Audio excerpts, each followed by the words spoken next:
Ma'am Beth, kasi merong mga property na nabebenta ng mga heirs na hindi dumaan sa tamang proseso, like nakapagbenta yung apo nung na lola nila, halimbawa ganon. Hindi siya dumaan sa BIR. Ang question doon is papaano kaya siya nailipat doon sa bagong may-ari na hindi dumaan sa BIR at hindi nag-file ng estate tax? Paano po kaya yon? Parang imposible, ma'am, yun. Yung hindi dadaan, meron talagang ganon, na hindi dadaan sa BIR o hindi nag-pay ng estate tax. Parang imposible pong matransfer sa iba. Ayun. Pag hindi dumaan. Opo. Kasi syempre, manghihingi ang Registry of Deeds ng ng mga dokumento from the BIR, yung e-car, di ba? Kailangan may e-car yan bago matransfer yan sa iba.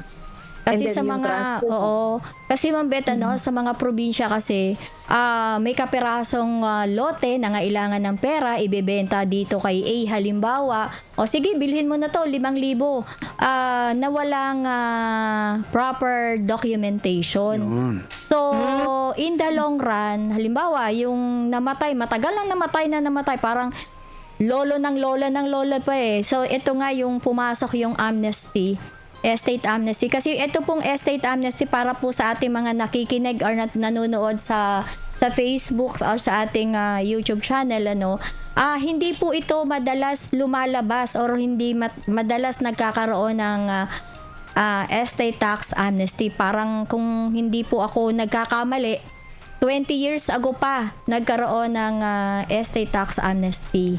Tama po. Correct, tama po. Siguro po yung mga nalilipat, mga untitled land. Kasi yun po yung kasi pag tax declaration lang or rights, yung bang gano'n, yung mga rights lang. Yung CLOA na tinatawag, No, CLOA is title po yan titled land.